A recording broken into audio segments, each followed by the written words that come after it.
August 25th, 1944. American forces were grinding to a halt across the French countryside, not from German resistance, but from something far more mundane and infinitely more dangerous: empty fuel tanks. General George Patton's Third Army had just achieved the impossible, breaking through German defenses and racing across France faster than any army in military history. His tanks were covering 80 miles in a single week, shattering every assumption about mechanized warfare. But now, those same tanks sat motionless in French fields, their crews staring at fuel gauges reading empty, while German reinforcements rushed toward defensive positions along the Seine River. The mathematics of disaster were brutally simple. Patton's forces were consuming 800,000 gallons of gasoline daily. The nearest supply depot was 300 miles away at the Normandy beaches. French railways lay in ruins, destroyed by Allied bombing campaigns that had preceded D-Day. The port of Antwerp remained unusable, its facilities damaged beyond immediate repair. Every gallon of fuel, every round of ammunition, every can of rations had to travel from Cherbourg to the front lines over narrow country roads that were never designed for military traffic. German commanders, watching from their retreating positions, calculated that American logistics had finally reached the breaking point. Field Marshal Walter Model reviewed intelligence reports showing American supply lines stretched impossibly thin. His staff estimated that Patton's advance would stall within 48 hours, providing precious time for German forces to establish new defensive positions. The Americans had achieved tactical brilliance, but committed strategic suicide. No army in history could sustain such rapid advances over such distances. What German intelligence failed to anticipate was happening at that very moment in a requisitioned French chateau near the Normandy coast. American commanders were gathering for an emergency meeting that would last 36 hours and produce the most audacious logistics operation in military history. The solution they devised would violate every principle of military transportation, ignore basic safety protocols, and depend entirely on soldiers who had been systematically denied combat roles but oars of their race. The Red Ball Express was an operation implemented through improvisation and sustained by the determination of 23,000 drivers who would transform military logistics forever. Within 72 hours of conception, this operation would have Patton's tanks rolling again. Within a week, they would be liberating Paris. Within a month, they would stand at the German border, having shattered every assumption about what was logistically possible in modern warfare. But the story begins 2 months earlier, when Allied forces were still trapped in the Normandy bocage, fighting desperately to expand their beachhead beyond the confines of Hitler's Atlantic Wall.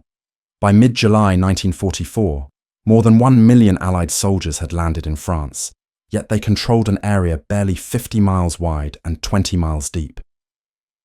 The hedgerow country of Normandy had become a nightmare of close-quarters combat, where every field was a fortress and every advance cost hundreds of casualties. The breakthrough came on July 25th with Operation Cobra, when American bombers saturated German positions with 3,000 tons of explosives in a single devastating attack. The bombardment shattered German defenses and opened a gap that American armor exploited with unprecedented speed. Lieutenant G. General Omar Bradley's forces punched through the German lines, and suddenly the war of attrition became a war of movement. Patton's Third Army, officially activated on August 1st, burst through the breach like water through a broken dam. His armoured spearheads raced eastward and southward, encircling German forces, capturing cities, and advancing at speeds that defied military doctrine. Tank crews who had spent weeks fighting for single hedgerows now covered 30 miles in a single day. Infantry units that had measured progress in yards suddenly found themselves advancing in bounds measured by map squares. The psychological impact on German forces was immediate and devastating. Units that had held defensive positions for weeks suddenly found American tanks in their rear areas. Communication networks collapsed as radio operators abandoned their posts. Supply convoys were captured intact, their drivers having no WA, ironing that the front lines had moved 50 miles overnight. German commanders lost track of their own units as the battlefield situation changed faster than reports could reach headquarters. But this spectacular success created an unprecedented problem. American forces were advancing faster than their supply lines could follow. Traditional military logistics assumed measured advances, deliberate consolidation, and careful establishment of supply depots. The textbook solution called for methodical construction of railway networks, systematic repair of roads, and gradual extension of communication lines. None of these methodical approaches could match the pace of Patton's advance. The crisis deepened as American forces consumed supplies at rates that shocked even their own quartermaster officers. A single Sherman tank burned through 1 gallon of gasoline for every 2 miles traveled on roads, far worse when operating cross-country. An armored division required 1,000 tons of supplies daily just to maintain basic operations. Artillery units fired ammunition faster than factories could produce it. Medical units treated casualties from combat operations while simultaneously dealing with injuries from the breakneck pace of advance. French infrastructure, systematically destroyed by both German occupiers and Allied bombing campaigns, offered no solutions. Bridges had been demolished to prevent German reinforcement. Railroad yards lay in ruins from precision bombing attacks. Rolling stock had been destroyed or evacuated to Germany. Even intact rail lines used different gauges than American equipment, requiring complete reconstruction rather than simple repair. The port situation was equally desperate. Cherbourg, captured on June 27th, had been systematically destroyed by German engineers who spent weeks demolishing every piece of useful equipment. Harbour cranes lay twisted in the water. Fuel storage tanks had been ruptured. Loading facilities were reduced to rubble. American engineers worked around the clock to restore basic functionality, but the port's capacity remained a fraction of what advancing armies required. Meanwhile, German resistance was stiffening as their forces fell back toward prepared positions along the Seine River. Every day of delay allowed Wehrmacht units to regroup, resupply, and establish new defensive lines. The window of opportunity created by the Normandy breakout was closing rapidly, and American commanders knew that logistical failure could transform tactical victory into strategic stalemate. The mathematics were unforgiving. Advancing Patton's 12 divisions on a 60-mile front required 12,000 tons of supplies daily. Traditional convoy methods could move perhaps 3,000 tons per day over the available road network. Railway reconstruction would take months. Air transport could handle only the most critical items in small quantities. By every conventional calculation, the American advance was doomed. It was in this context that Lieutenant Colonel Loren Ayres, known to his men as Little Patton, received orders to attend an emergency conference at Allied headquarters. Ayres commanded motor transport operations for the Advanced Section Communications Zone, the organization responsible for moving supplies from ports to forward depots. His reputation for unconventional solutions and aggressive execution had brought him to the attention of senior commanders facing an impossible logistics challenge. The meeting that would create the Red Bull Express began at 2 o'clock on the afternoon of August 23, 1944. Present were representatives from every logistics organization in the European theatre.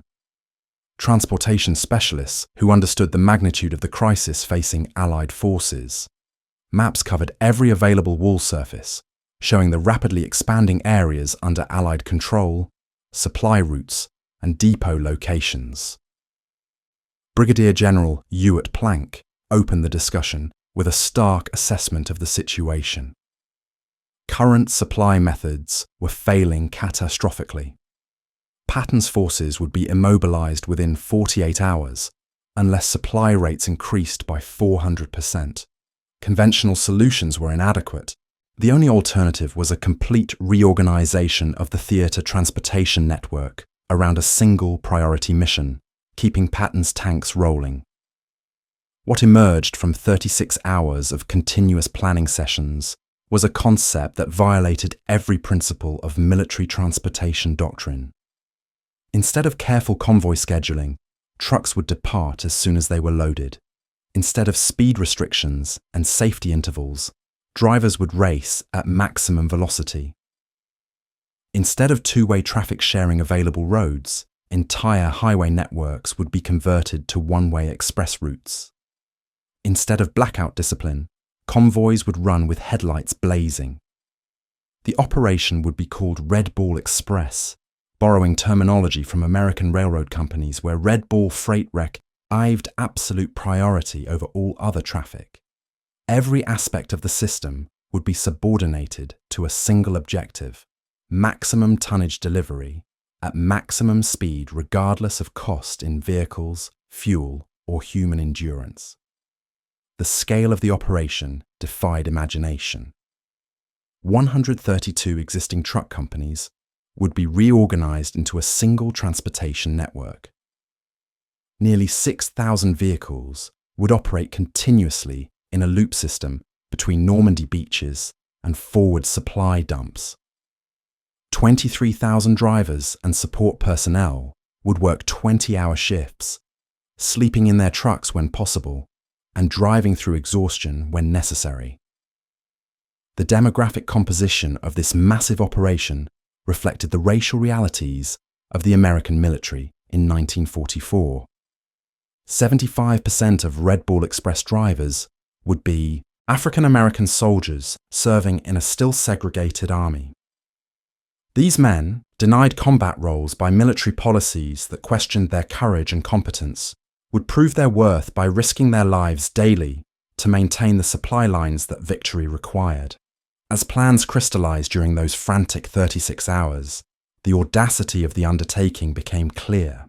The Red Ball Express would create a parallel transportation system operating entirely outside normal military channels. It would consume resources at rates that peacetime economies could never sustain. It would depend on vehicles operating far beyond their design specifications and drivers pushing themselves far beyond normal human limits. German intelligence, monitoring Allied radio traffic, began receiving reports of massive transportation preparations, but dismissed them as impossible. No military organization could mount such an operation in 72 hours. No logistics system could sustain such consumption rates. The Americans were either engaging in elaborate deception or committing logistical suicide. They were wrong on both counts. At dawn on August 25, 1944, the first Red Ball Express convoy departed Cherbourg with headlights blazing, carrying 5 tons of ammunition and fuel toward Patton's waiting tanks. The operation that German staff officers had calculated as impossible was about to revolutionize military logistics and change the course of World War II. The first Red Ball convoy rolled out of Cherbourg at precisely 6:30 in the morning, its lead truck emblazoned with a bright red circle that would become the most recognizable symbol in the European theater. Staff Sergeant Washington Rector gripped the steering wheel of his GMC Deuce and a half, loaded with 5 tons of 90mm artillery shells bound for forward positions near Chartres. Behind him stretched a line of vehicles that disappeared into the morning mist, each truck carrying the ammunition, fuel, and supplies that would determine whether Patton's advance continued or ground to a catastrophic halt. The rules of engagement for Red Ball operations shattered every convention of military transportation. Normal convoy procedures required vehicles to maintain 60-yard intervals at 25 miles per hour, with regular rest stops and mechanical inspections. Red Ball drivers received different instructions. Drive as fast as your truck will go. Maintain visual contact with the vehicle ahead. Stop only for fuel and emergencies. Military police positioned at every intersection had orders to clear all traffic from Red Ball routes, giving absolute priority to the endless stream of SU-apply vehicles. Within hours, the system began evolving beyond its original design. Drivers discovered that removing speed governors from their trucks allowed sustained speeds of 70 miles per hour on straight sections of highway. convoy commanders abandoned formal radio procedures, communicating through hand signals and improvised flag systems. Mechanics developed field-expedient repairs that kept vehicles rolling, even when critical components failed catastrophically. The human cost of this relentless pace became apparent immediately. 19-year-old Private James Ruckert from Cleveland found himself driving for 36 hours straight, sustained by benzodrine tablets and the knowledge that American tanks were waiting for his cargo of gasoline. He hallucinated enemy aircraft that weren't there, ed around obstacles that existed only in his exhausted mind, yet somehow maintained his position in the convoy through sheer force of will. The physical demands on drivers exceeded anything contemplated by military planners. Men lost 20 pounds during their first week on Red Bull duty, their bodies unable to process adequate nutrition while maintaining such grueling schedules. Sleep became a luxury, measured in minutes rather than hours. Drivers learned to nap while their trucks were being unloaded, catching brief rest periods during fuel stops, sleeping in their cabs when weather made outdoor bivouacs impossible. But the most dangerous aspect of Red Bull operations wasn't exhaustion or mechanical failure.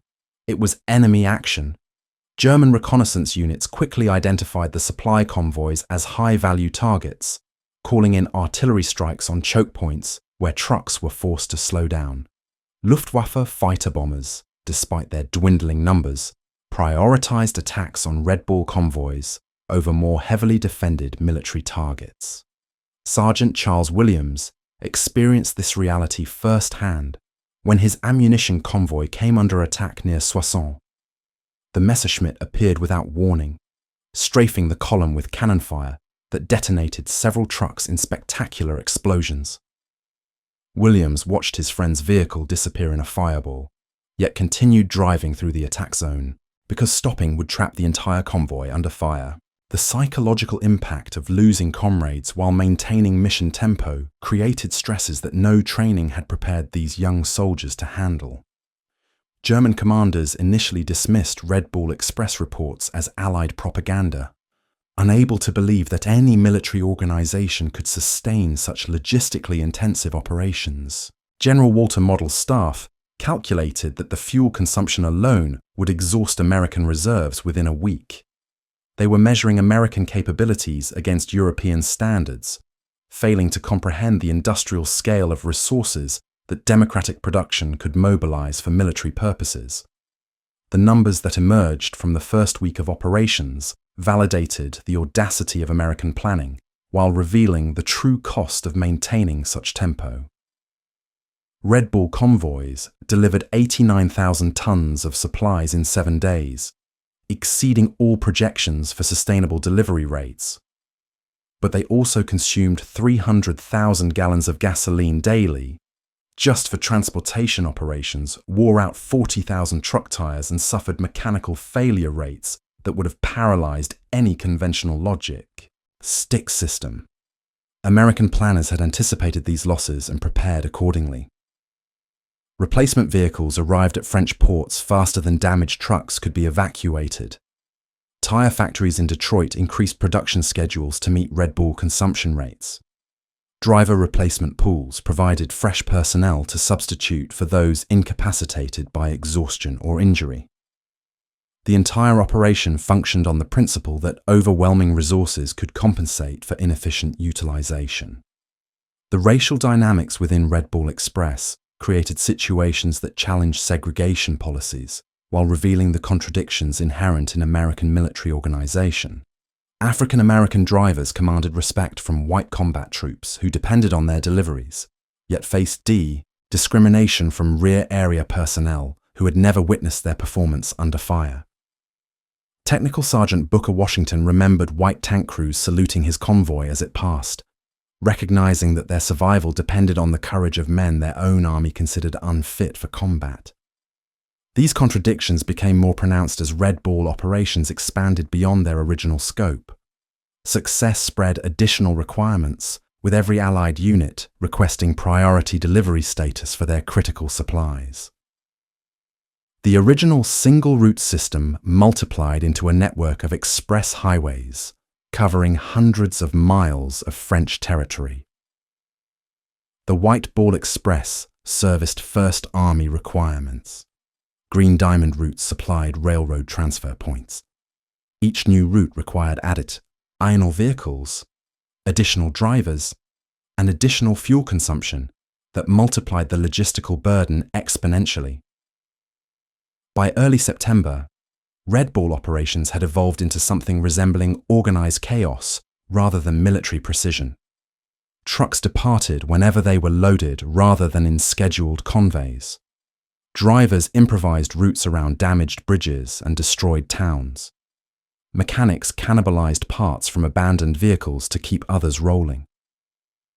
The entire system functioned through individual initiative rather than centralized control, violating every principle of military organization while achieving results that formal planning could never have accomplished. The psychological warfare value of Red Ball operations exceeded their purely logistical contribution. German Eldayers could hear American trucks throughout the night, an endless rumble of engines that never stopped, carrying supplies that seemed inexhaustible. The sound itself became a weapon, demonstrating American industrial capacity in ways that propaganda broadcasts could never achieve. Wehrmacht morale reports documented increasing despair among frontline units who understood that their enemies possessed resources beyond comprehension. French civilians along Red Ball routes witnessed an American abundance that contradicted years of occupation-imposed scarcity. Children gathered at convoy stops, receiving chocolate and cigarettes that drivers shared despite regulations prohibiting fraternization. The contrast with German occupation policies was stark and immediate, creating goodwill that facilitated tainted intelligence gathering and resistance activities throughout liberated territories. The extension of Red Ball routes deeper into France created new challenges that tested American adaptability. Original plans assumed operations over relatively short distances with established infrastructure. As convoys pushed toward the German border, they encountered terrain and weather conditions that no peacetime transportation system would attempt to navigate. Mud became the greatest enemy of wheeled vehicles, trapping heavily loaded trucks in conditions where recovery required hours of back-breaking labor. Technical innovations emerged from desperate necessity rather than engineering design. Drivers learned to chain multiple vehicles together to pull stuck trucks from mud holes. Mechanics developed techniques for field rebuilding transmissions destroyed by overloading. Supply personnel created mobile fuel points that eliminated time-consuming detours to establish depots. Every problem generated solutions that violated military regulations while advancing mission accomplishment. The German response to Red Ball operations revealed the fundamental differences between American and European approaches to military logistics. Wehrmacht doctrine emphasized conservation of resources, careful maintenance of equipment, and precise planning for all operations. German commanders could not comprehend an enemy that discarded vehicles after minor damage, operated equipment beyond design specifications, and achieved success through wasteful abundance rather than efficient utilization. This philosophy, Heikel divide, manifested in tactical decisions that ultimately favored American forces. German units preserved their remaining vehicles for critical missions, limiting their mobility and responsiveness. American units used transportation assets aggressively, accepting losses in exchange for operational tempo. The result was a cycle where American forces moved faster, struck harder, and recovered more quickly from setbacks because they possessed the logistical foundation that rapid operations required. As autumn approached and fighting moved closer to German borders, Red Ball Express had established itself as the lifeline sustaining Allied advances. The operation that began as an emergency expedient had evolved into the primary supply system for the entire Western Front, demonstrating that in modern warfare, logistics determines strategy rather than merely supporting it. The transformation of American military doctrine was unfolding in real time along the highways of France. though few participants understood the historical significance of what they were witnessing. Traditional European warfare had assumed that armies advanced methodically, consolidating gains before pushing forward, establishing secure supply lines before risking extended operations. The Red Ball Express shattered these assumptions by proving that overwhelming logistical capacity could sustain advances that conventional military science deemed impossible. Private Samuel Jackson from Detroit experienced this revolution firsthand during his second week on Red Ball duty. His convoy had been racing through the French countryside for 18 hours straight when they encountered a massive traffic jam near Reims. German artillery had targeted the main highway, creating craters that blocked normal traffic flow. Under conventional doctrine, the convoy would have waited for engineers to clear the obstruction or for alternate routes to be surveyed and approved by higher headquarters. Instead, Red Ball drivers improvised an immediate solution. Lead vehicles equipped with winches began pulling damaged trucks off the roadway, while bulldozers from a nearby construction unit carved temporary bypasses to adjacent fields. Within 3 hours, traffic was flowing again at full speed. Jackson watched this coordinated chaos with amazement, realizing that his fellow drivers were rewriting military procedures through pure necessity and determination.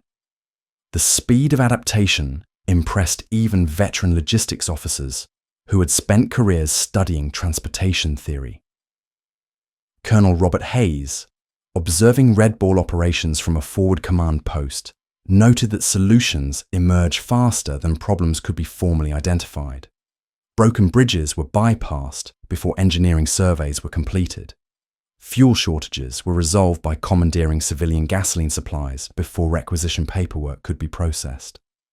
The entire system operated on the principle that any action was preferable to delay.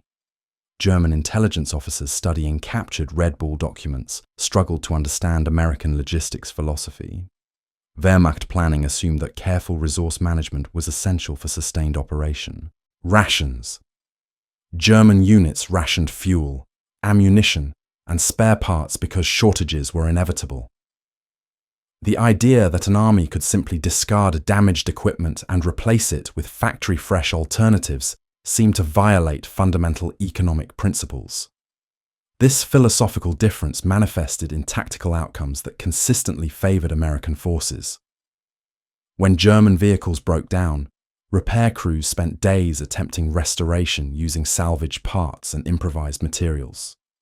When American trucks suffered mechanical failures, drivers simply abandoned them and requisitioned replacements from seemingly inexhaustible reserves. The time savings alone provided operational advantages that accumulated into strategic superiority. The racial dynamics within the Red Ball Express continued, evolving as operational demands superseded official segregation policies. African American drivers found themselves exercising authority over integrated support units when convoy schedules demanded immediate action. Technical Sergeant Robert Williams remembered directing white mechanics to prioritize repairs on his ammunition trucks, knowing that frontline units we were waiting for critical supplies. The urgency of combat logistics created situations where competence mattered more than skin color, challenging institutional racism through practical necessity. These interactions occurred against the backdrop of systematic discrimination that made African American service particularly poignant. Corporal David Thompson from Alabama had been rejected for combat duty because military leadership questioned his courage and intelligence. Yet he found himself driving through enemy artillery fire while carrying explosives that could incinerate his truck instantly if struck by shell fragments. The contradiction was lost on neither Thompson nor the white soldiers who depended on his deliveries. French civilians observing Red Ball operations provided unwitting testimony to American industrial might. Marie Dubois, a farmer's wife near Chartres, watched convoys pass her home for weeks and attempted to count the vehicles. She gave up after reaching 2,000 trucks in a single day, unable to comprehend how any nation could possess such transportation resources. Her husband, a veteran of World War I, compared the American convoys to German forces he had witnessed during the earlier conflict, noting that the Americans had more vehicles in a single convoy than the Kaiser's entire army had possessed. The psychological impact on German prisoners of war was equally profound. Wehrmacht soldiers captured near Red Bull routes reported endless streams of American vehicles that continued day and night without pause. These accounts reached German headquarters, where staff officers initially dismissed them as exaggerated. The reality was more disturbing than exaggeration. American transportation capacity exceeded German comprehension because it represented industrial mobilization on a scale that European experience had never encountered. By October 1944, Red Bull Express operations had expanded far beyond their original emergency mission. Multiple express routes crisscrossed liberated Europe, each designated by colored markers that indicated priority levels and destination areas.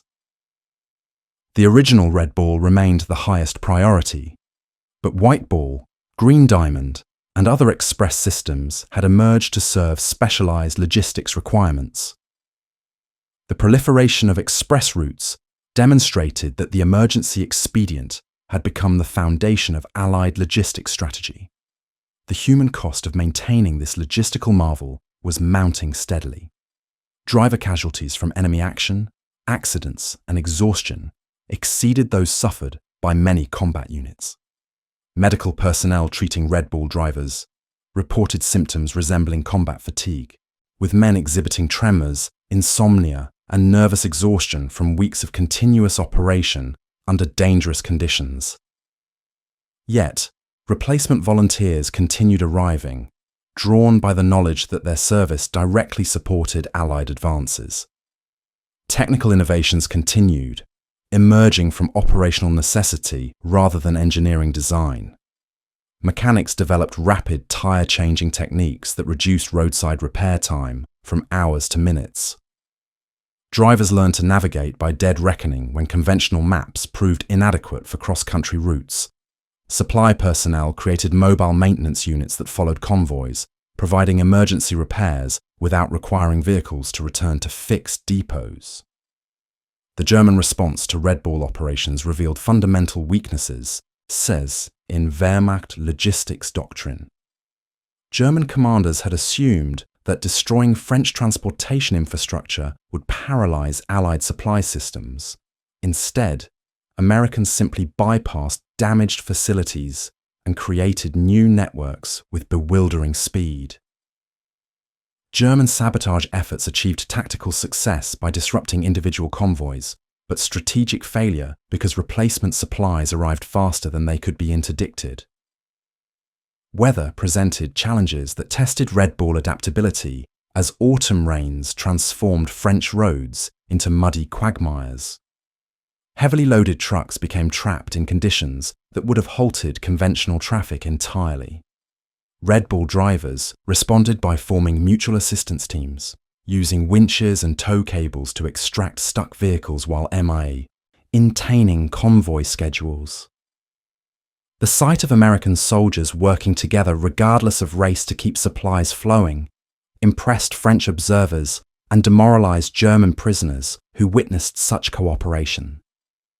The evolution of Red Bull Express from an emergency expedient to a permanent logistics system represented a revolution in military thinking that extended far beyond World War II.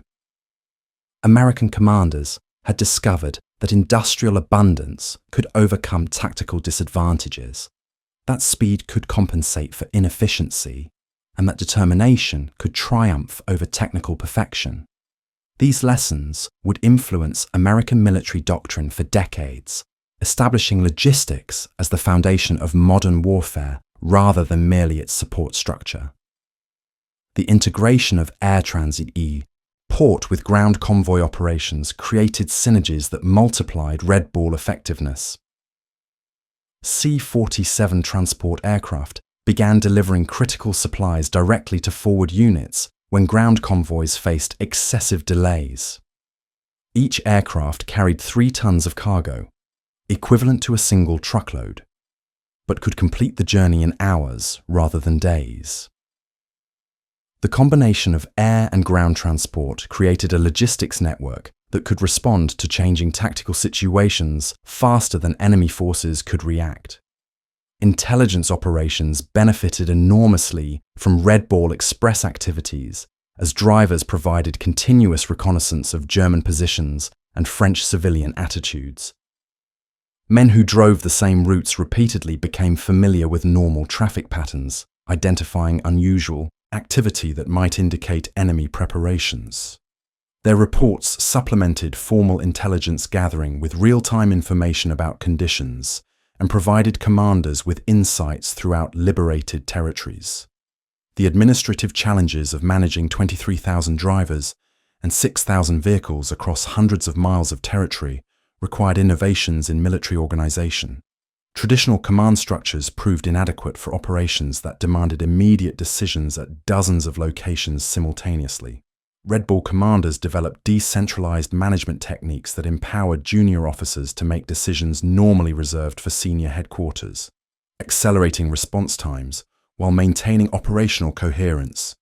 Supply discipline, always a challenge in combat operations. Tie-ins became critical when Red Ball convoys carried millions of dollars worth of equipment through territories where black market activity flourished.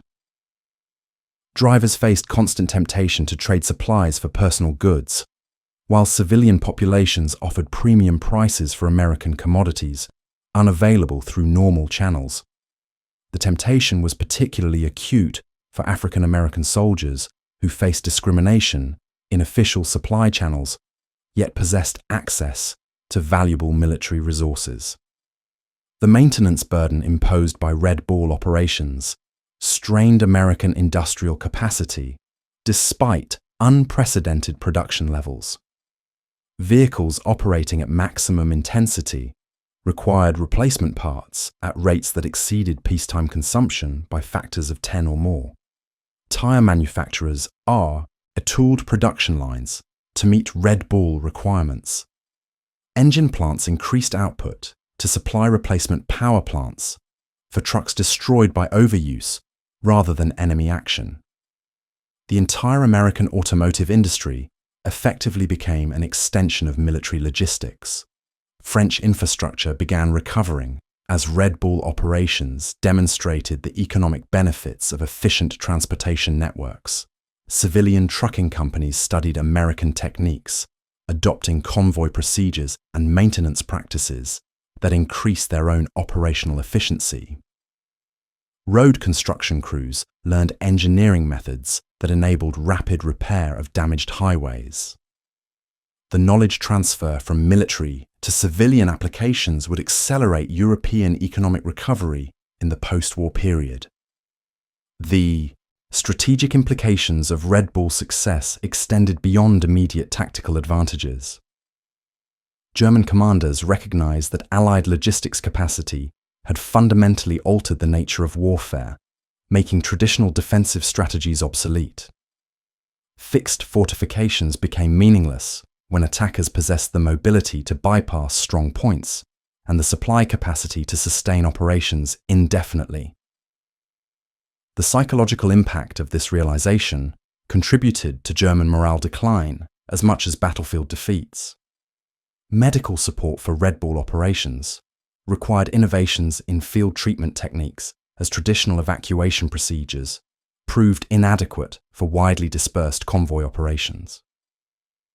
Medical personnel developed mobile treatment units that could reach injured drivers without interrupting supply flows. Evacuation procedures were streamlined to minimize convoy delays while ensuring adequate care for casualties. The medical lessons learned from Red Ball operations would influence military medical doctrine throughout the remainder of the war. As 1944 drew to a close, Red Ball Express had evolved into something unprecedented in military history. What began as an emergency transportation network had become the circulatory system of Allied forces in Europe, pumping supplies through arteries that stretch from Atlantic ports to the German frontier. The operation that German staff officers had dismissed as impossible had sustained Allied advances across France and positioned Allied forces for the final assault on Nazi Germany. The transformation was complete by November 1944. Though few participants realized they had witnessed a revolution in military science. Red Ball Express operations had demonstrated that industrial democracy could mobilize resources on scales that totalitarian efficiency could never match. The endless convoys rolling through French villages represented more than transportation logistics. They embodied American industrial philosophy applied to warfare with devastating effectiveness against enemies who still measured success by conservation rather than abundance. The closing of Red Ball operations on November 16, 1944, marked the end of an era rather than mission completion. The port of Antwerp had finally opened, providing Allied forces with harbour facilities capable of handling massive cargo volumes. French railways were efficiently restored to resume freight operations. Pipeline networks began delivering fuel directly from English refineries to forward depots. The emergency that created the Red Ball Express had passed, but the lessons learned would reshape military doctrine permanently. Final statistics revealed the magnitude of what had been accomplished through sheer determination and overwhelming resources. 412,000 tons of supplies delivered across 122 million ton miles of transportation, nearly 6,000 vehicles operating continuously for 83 days. 23,000 drivers who had redefined the possible through individual courage and collective effort. The numbers told a story that transcended military operations, representing the moment when American industrial capacity proved decisive in global conflict. The human legacy proved more complex and enduring than operational statistics. African American drivers who had been denied combat roles because of institutional racism had demonstrated courage under fire that earned recognition from white soldiers whose lives depended on their deliveries. Tank crews who had dismissed black soldiers as inferior found themselves cheering Red Ball convoys, understanding that their survival depended on drivers who faced death daily while delivering ammunition and fuel to forward positions. German commanders studying Red Ball operations from prisoner of war camps provided the most honest assessment of what they had witnessed.